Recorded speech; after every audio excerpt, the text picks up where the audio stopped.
Questão Enem 2016. Na descrição do vídeo tem um PDF contendo todas as 16 questões de história do Enem do ano de 2016. Baixa o PDF, responde as questões, confere o gabarito, errou, tem dúvida, analisa comigo essa questão, que pode ser feita por mim ou pelos meus colegas de geografia. Questão bem interessante.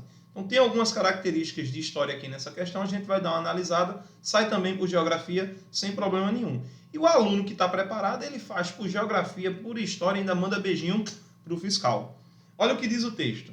A linhagem dos primeiros críticos ambientais brasileiros não praticou o elogio laudatório da beleza e da grandeza do meio natural brasileiro.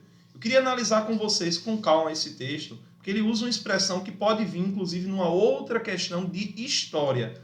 O que seria laudatório? Existem alguns documentos que são laudatórios, que são panegíricos, que é o quê? Eles são propagandistas. Você faz, por exemplo, uma biografia de alguém. Você pega a biografia do professor Diego. Vai ser aquela biografia toda bonitona, se foi eu que fiz, né? Se fui eu que fiz, né? Ou então eu estou lá fazendo. Aí o biógrafo fala, eu queria contar esse podre seu aqui. O professor Diego tem podre não, minha gente. Mas eu queria contar esse podre teu aqui, uma coisa que é ruim, é uma coisa pejorativa, um momento ruim da minha vida, alguma coisa assim. Não, cara, minha biografia só vá coisa boa. Aí você não faz a crítica. Então, você lê, vai parecer, poxa, a vida de Diego foi perfeita. Existem alguns documentos históricos que são laudatórios e panegíricos. Então fica aqui essa observação. Quando ele diz que os primeiros críticos ambientais brasileiros não criaram elogios da beleza e da grandeza do meio natural brasileiro, ele está exatamente dizendo, não se fazia propaganda desses meios naturais, não era uma coisa assim não. A primeira linhagem de críticos ambientais, aqueles que faziam a crítica, fazendo aí o processo como é que eu posso dizer, de questionar as coisas como ela era.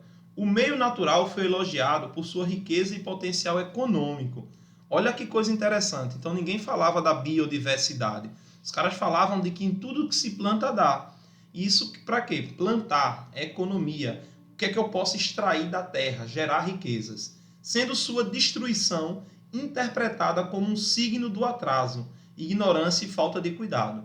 Então, a destruição da terra é atraso porque vai destruir dinheiro, você está destruindo uma fonte de renda.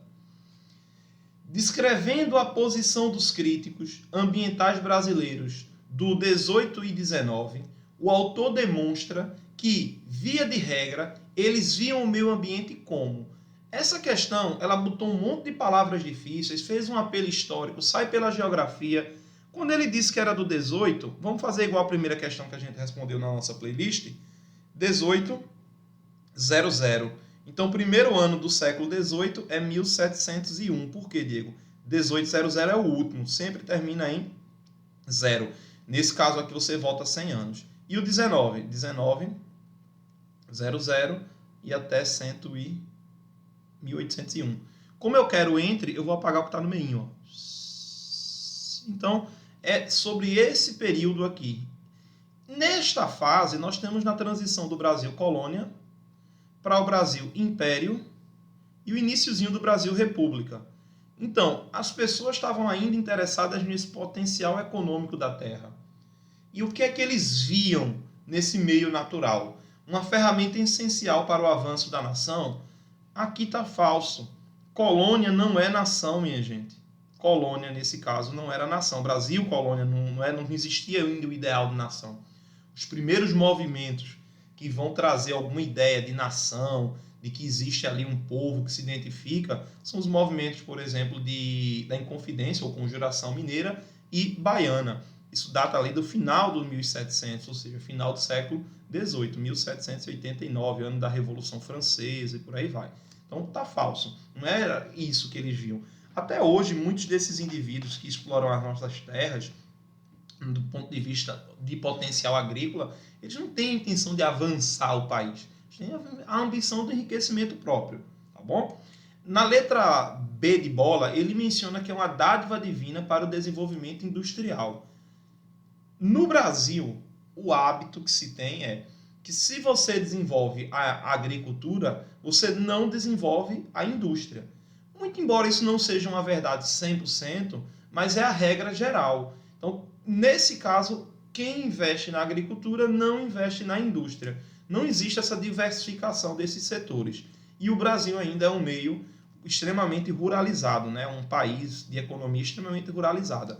Desde o período colonial até os dias de hoje, ou vamos ficar para o que a gente está dando de amarra na questão, até o final do 19. A letra C diz que esses homens, esses críticos que diziam do potencial econômico da terra, viam nesse meio natural como uma paisagem privilegiada para a valorização fundiária.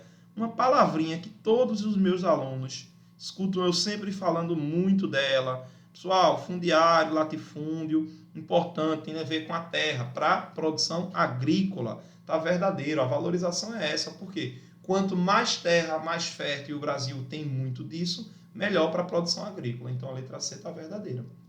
Eles viam essa paisagem privilegiada. Diferente do que muito se tinha em alguns lugares da Europa, um solo desgastado por conta do feudalismo, enfim. Na letra D, qual é o erro? A limitação topográfica para a produção da urbanização. Tem 2 erros aqui.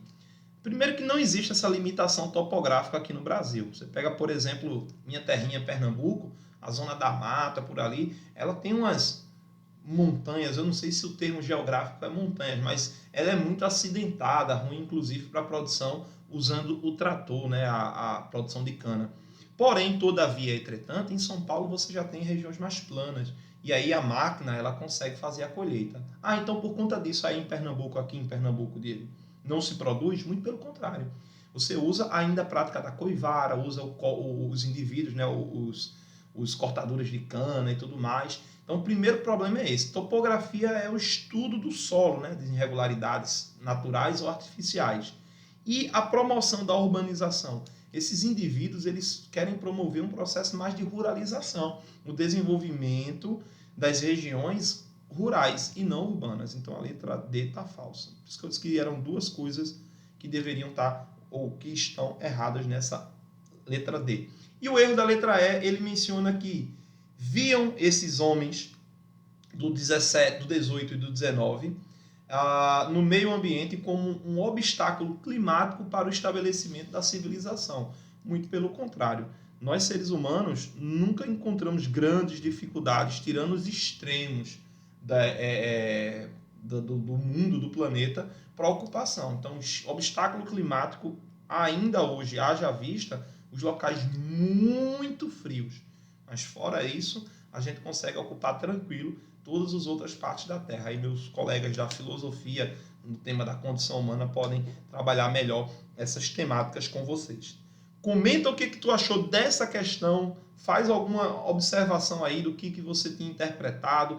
Quanto mais feedback você passar para mim, melhor eu vou poder desenvolver as próximas questões, as próximas provas, quais as provas que eu vou trazer depois que acabar o Enem, né, depois do Enem 2009, porque de 2008 para baixo era um outro modelo, era um outro formato, uma outra roupagem.